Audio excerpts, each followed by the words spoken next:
Assalamualaikum warahmatullahi wabarakatuh. Perkenalkan, nama saya Widya Astuti. Saya adalah CGP Angkatan 7 Kota Parepare, berasal dari UPTD SD Negeri 19 Parepare. Pada kesempatan ini, saya akan memaparkan tugas mengenai koneksi antar materi kesimpulan dan refleksi modul 1.1. Kesimpulan dan refleksi pengetahuan dan pengalaman baru yang saya pelajari dari pemikiran Ki Hajar Dewantara, yaitu pendidikan adalah menuntun.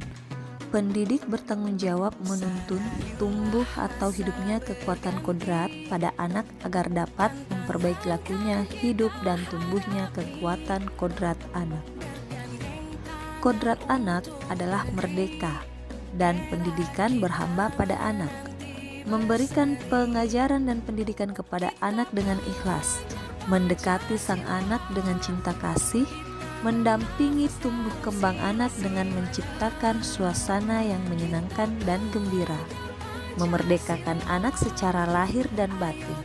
Pendidikan yang berpusat pada anak, di mana anak sebagai subjek pembelajaran. Selanjutnya adalah pendidikan bukan tabula rasa.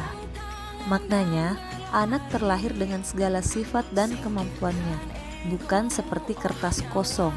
Tugas guru adalah menebalkan laku anak dengan kekuatan konteks diri anak dan konteks sosial kultural. Pendidikan menurut pemikiran Kiai Hajar Dewantara, setiap anak memiliki karakteristik, kebutuhan minat, dan kemampuan berbeda, sehingga harus dididik sesuai kodrat alam dan kodrat zaman.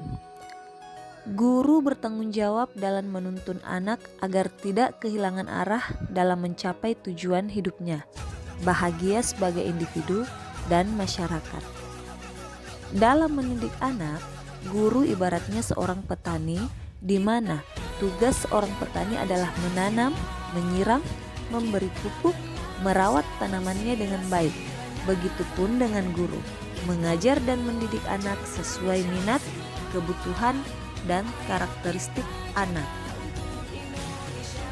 Dalam melaksanakan tugas saya sebagai seorang pendidik dan pengajar, saya memahami bahwa setiap anak itu berbeda, baik dari tingkat kemampuan, kecerdasan, karakter, minat, dan bakat yang dimiliki. Sehingga saya selalu berusaha mendidik dan memberikan pengajaran kepada anak sesuai kemampuan dan karakter mereka. Pemahaman saya ini bertolak dari pemikiran bahwa anak itu terlahir seperti kertas kosong, di mana keluarga dan lingkunganlah yang membentuk sifat, watak, dan kemampuan anak sehingga mereka berbeda antara satu dengan yang lainnya. Namun, setelah saya mengikuti program guru penggerak dan mempelajari modul 1.1, saya memperoleh ilmu dan pengetahuan baru, yaitu bahwa anak terlahir dengan kodratnya sebagai anugerah dari Tuhan Yang Maha Esa. Kodrat jiwa yang berupa potensi, karakter, kepribadian, bakat, dan minat sudah ada pada diri anak sejak lahir, namun masih samar. Pendidikanlah yang bertugas menebalkan kodrat jiwa yang baik dan tetap membuat samar atau bahkan semakin menyamarkan kodrat jiwa yang jelek. Tugas kita sebagai guru adalah menuntun anak dengan segala kodratnya agar tidak kehilangan arah dalam mencapai kebahagiaan yang setinggi-tingginya sebagai individu maupun sebagai anggota masyarakat.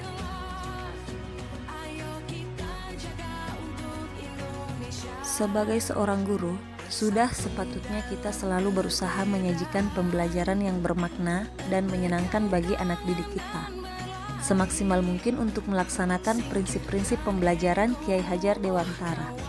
Prinsip tersebut diantaranya seperti Ing Ngarso Suntolodo, Ing Madio Mangungkarso, dan Tuturi Handayani, dengan memberikan contoh, mendampingi, memotivasi, serta memberikan dorongan kepada anak didik kita.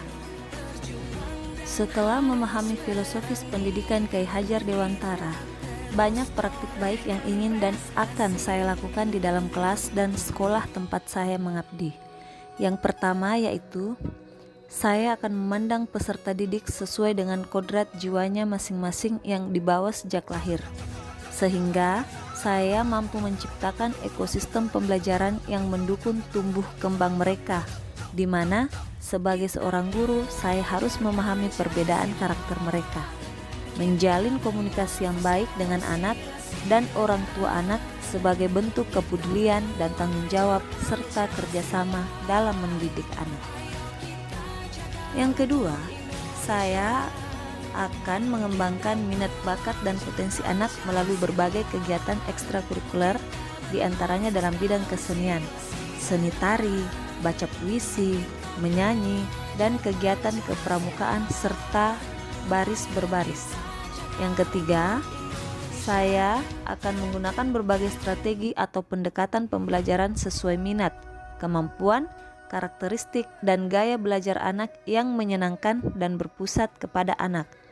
Saya akan mengembangkan kemampuan anak untuk memperoleh bekal dalam menghadapi tantangan zaman di abad 21.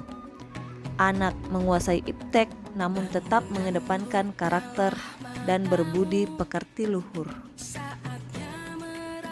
Demikianlah pemaparan saya terhadap tugas koneksi antar materi, kesimpulan, dan refleksi modul 1.